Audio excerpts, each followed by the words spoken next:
Before we begin, I want to thank everyone for coming out to my seminar. So, how can you get away with white collar crimes? That is the question we will be answering today through a case by case examination across three different banks. This is a big opportunity waiting for you. Yes, you can use white collar crimes to empower yourself at the expense of the ordinary people. And here's how! First, we need to know what our crimes are so we can effectively analyze each case. Bribery is the offering or receiving of any item of value in exchange for influencing actions of an individual holding public or legal duty. Fraud is a crime of deception that results in financial gain or personal gain. Finally, embezzlement is the theft of capital from a trust or belonging to an employer. These are some tools that will help us later. The first case we need to look over is Goldman Sachs and 1MDB, or the Malaysian Sovereign Wealth Fund set up to help Malaysia economically. A sovereign wealth fund is a large trust meant to help countries diversify their economy through investments. Goldman used their large credibility as a financial institution to gain investment in 1MDB.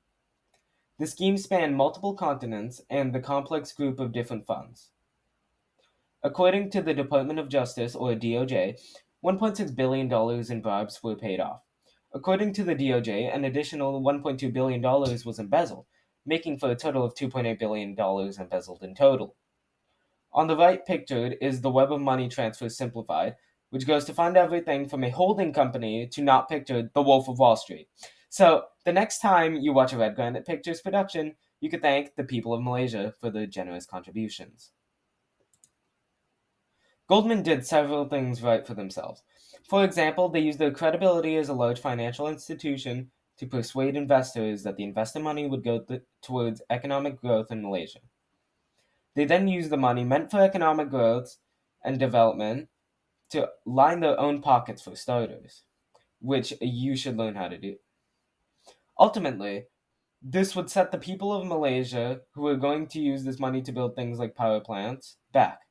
Instead, it was used to buy Van Gogh, Monet, and Warhol artworks, and to fund the Wolf of Wall Street. And you will be able to do the same in just a few moments. Truly an astonishing use of Malaysian state funds. Lastly, they also corrupted government officials such as Malaysian Prime Minister Najib Razak, in the process allowing for more people to live under corrupt governments that favor people like Goldman committing crimes and not the common law abiding citizens. This makes it easier to commit white collar crimes, which we'll need. When trying to commit a white collar crime, take advantage of corrupt politicians who value themselves over their country and funds from a public trust managed by said politicians or corrupt banks. You have to get yourself on the inside. With $2.8 billion stolen, and out of that $1.6 billion used for bribes, Goldman was forced, according to the BBC, to pay $2.9 billion in settlement fines, which shows how much was stolen from Malaysia for the betterment of a few lives, like yours will be soon. Those are not some rookie numbers, to say the least. The next case we need to look over to get a better understanding of how to effectively implement white collar crimes is Wells Fargo and the sales fraud scandal. This scandal helped Wells Fargo meet its sales goals with the fraudulent opening of millions of accounts. According to NBC, Wells Fargo opened over 3.5 million fraudulent accounts to meet their sales goals. These accounts were opened without prior knowledge of any kind by the customers. So if you got a suspicious phone call from Wells Fargo within the last 6 years about a home mortgage you don't think you took out, please call Wells Fargo customer service hotline at 1-800-869-3557. Wells Fargo is also facing up to $185 million in fines, according to NBC. Wells Fargo did a couple things right for themselves. An aggressive internal sales policy forced employees to do the bidding of the executives and take the fall for it by getting fired later, according to NPR. They took advantage of known information to own the account.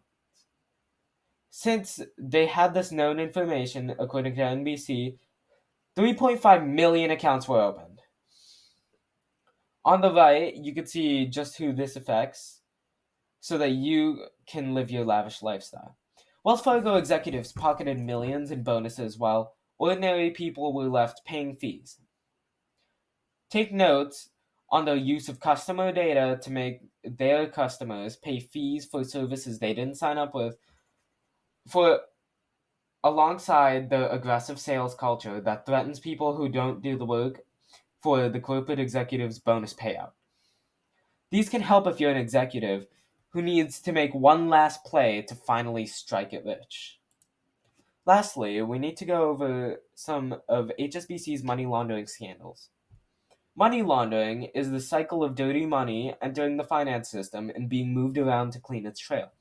Sort of like a laundry machine cleaning dirty clothes, hence the name money laundering. HSBC failed to detect suspicious activity within their own systems, which is sort of like failing to detect quality in school lunches. It just kind of happens over and over and over again until it becomes the new standard. According to The Guardian, HSBC allowed terrorists and cartel groups to launder funds through HSBC. Unlike Wells Fargo or Goldman Sachs, HSBC doesn't steal money for the people. No, they just turn a blind eye to those who do. According to the BBC, HSBC was fined $1.2 billion by the US government. HSBC did a few things right to help itself. It allowed dirty money to enter its financial systems.